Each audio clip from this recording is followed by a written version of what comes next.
Hello dear students, welcome to the today geography session. We are dealing with lesson number 9 agriculture. So we will continue. In the last video I have covered up till the topic of poultry, yes or no, and also beekeeping. Let us continue with the next topic now, that is pisciculture. Okay, so page number 54 of your textbook. Let us start with that. Pisciculture, that is fish farming. Farm ponds are dug out for this purpose. Water is stored in such ponds. Fish, this fishiculture, this farming, fish farming is done along with the basis of the agriculture. Then what actually is done to practice? Actually, the ponds are dug, farm ponds are dug, and some water is stored in such ponds. Then in that fish seeds are put. Fish seeds are released in the pots. For this, seeds of freshwater species are used. Means which species you want to grow. If you, there are very different types of species in the fish, so you are according to your need what you want, which that type of species seeds you have to get it, and release in the pond or put it in the pond water. Then, in order to achieve the best growth of fish, scientific methods are employed. So, after the seeds, from the seeds, we should get good quality fish growth, right? The growth of the fish should be happen in a quality way. So, scientific methods are used for that purpose, so that we can get the best growth of fish. Fishing in open seas has a number of risk factors. Now whenever there are you can say that in the ponds how it is. Yes, in the ponds actually we can get good and required type of fish, while in the seas there is open seas, there are many different types of animals along with the fish, aquatic animals. So it is really having a too much risk to find out the fish. If you are trying to catch the fish from the sea water, there are chances that along with fish you can get different types of other aquatic animals. So that's why it has a number of risks. Different types of fish and other aquatic organisms get caught in the fishing nets. Yes, I told you, right? In the open sea, there is, since the water is on the large quantity, therefore there are many other aquatic animals along with the fish. So it becomes difficult to catch the fish. Separating them becomes a major task. Yes or no? Yes. All organisms do not fetch the same price. And if you are interested in selling of fish, because selling of fish really yields a lot of money, it earns a high price than the selling of the other aquatic animals. That's why the other organisms do not fetch the same price. All these factors led to the rearing of specific type of fish species separately. So in the open sea we may get fish, but it is not possible to separate them along with the other aquatic animals. It carries a number of other factors, difficult factors, and it is also risky. So for that purpose, what is done? Separately, okay, by building the ponds, okay, nearby the farms, we can release the seeds of the species of the fish we wanted, and thus we can rear them, we can brought up them, and we can get this separately without any tension. Pisciculture developed out of these efforts. Yes, so this type of farming is called as pisciculture. So remember, what is the meaning of pisciculture? Fish farming. So have been developed out of these efforts. They have given some fish species name: Vam, Roha, Ravas, that is Indian salmon, then Columbi, that is prawns, etc. are reared in fish farms. So these type of fishes are reared in the fish farms. They come under the pisciculture. Okay. Next is sericulture. Silk thread is obtained from the cocoon of the silk moth. Now as we all know that the silkworms are there, we get silk thread from the cocoon of the silk moth. Silk moth is a large moth with a caterpillar. Okay, and then from it a protective silky case is there, that is called as a cocoon. So from that a bundle of silk is derived. So that's why we say silk thread is obtained from the cocoon of the silk moth.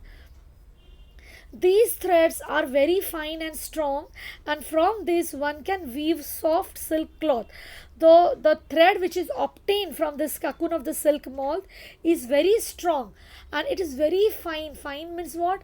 बहुत पतला, very very very fine. Okay, okay, very thin. More than thin we can say. So, and but they are very strong, so that we can use them for the weaving purpose. We can weave silk cloths from them. Getting silk thread from cocoons and manufacturing silk cloth are independent occupations. Yes or no? Up till now we have seen the farming occupation, poultry occupation, beekeeping. So this is also one of the independent occupation apart from the agriculture. So we can get the silk thread and then manufacture into silk cloth. So these are, they are not included in agriculture. I told these are apart from the agriculture. Different organizations supply silk moth eggs to the farmers. Okay, these silk moth eggs are supplied to the farmers so that farmers can derive silk thread from these moths and then manufacture them into the cloth. Leaves of mulberry trees are the main food for the silkworms. So what the silkworms are feeded on? They require the leaves of the mulberry trees as their food. Once planted, the mulberry trees survive for a minimum period of 15 years. How many years this tree can, minimally this tree can live for 15 years. So see how much we can see. Once the trees are planted, there is no need of planting every year. Hence the expenditure of planting the trees every year is saved. Okay, so this sericulture is again a very good occupation which can be tried out in the less expenditure. Okay, then comes nursery. In the last a few years, the area under floriculture, cultivation of medicinal and aromatic plants, and horticulture has increased. Yes, we all know that agriculture is not only defined to production of food grains or crops, okay, but it is also expanded. In the last few years, we have been practicing floriculture, that is cultivation of flower garden, flowers. Yes, flori means flowers. Then cultivation of medicinal plants, aromatic plants, the plants which have good flavor and good strong smell, fragrance. Okay, so that are called as aromatic plants. Then horticulture, that is garden cultivation. All these things has increased in the previous few years. These plantations require a high standard of seedlings, cuttings, bulbs, and seeds. Okay, so these plantations require what? A high standard of seedlings. These plantations are not, like whatever you will sow or any seeds you will sow and you will get it. No, if you really want to get it good cultivation, then you have to maintain the standard of the seeds, that is seedlings. Then you have to also be cautious while cutting them, then the bulbs and the seeds. Okay, this has led to the development of nurseries. So who is taking care of all these things? There is a one department called as nurseries, which are nurturing and helping to grow the seedlings of these flowers, right? So that's why nurseries are developed, and thus nurseries give us good returns. We get good returns from the nurseries. Okay, greenhouse farming facilitates getting maximum product from the land. You might have all heard about the greenhouse. Yes, what is actually done? This type of farming facilitates, it helps to get maximum product from the land. If we are planning the farming activities using greenhouse, then we can get maximum produce, more and more produce from the land. It can have a total control on natural factors like climate, heat, atmospheric moisture, as well as soil moisture. Why this greenhouse facilitates more production of plants? Because it helps to maintain total control on the natural factors, whichever factors are affecting naturally, like climate, heat, then the moisture of the atmospheric moisture, whatever is that moisture in the atmosphere, as well in the soil. All these things can be totally controlled using greenhouse facility. It it assists in getting maximum economic benefits. Obvious, if we get good produce, maximum produce, then we can earn more money by selling that produce. So even our maximum economic benefit will be there. Then greenhouse farming is highly specialized type of farming of the modern era. So in the modern era, in the modern period of time, what highly is used, which type of farming is used? Greenhouse farming, as it is a very highly specialized type of farming. For erecting a greenhouse, turn your page 55, page number. For erecting a greenhouse, galvanized iron pipes and plastic sheets are used. What do you mean by galvanized iron pipes? They are, see, when the steel pipes are coated or galvanized with one solution they are putting, that is called as galvanizing process, and this is done to protect them from aging and rusting. Okay, so after galvanization, the rusting of the pipes is not happening. Okay, it is taking a long period of time. That's why the iron pipes are galvanized, to prevent them from aging and rusting.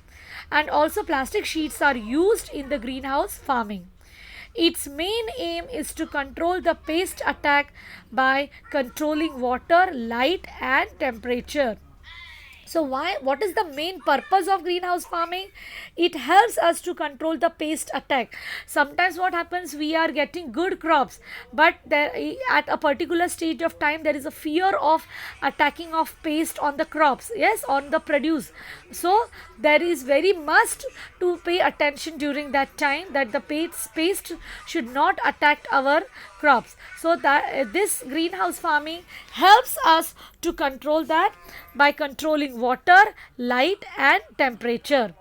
Greenhouses are used on larger scales for growing flowers like lily and gerbera to give maximum economic returns. So greenhouses are used for what?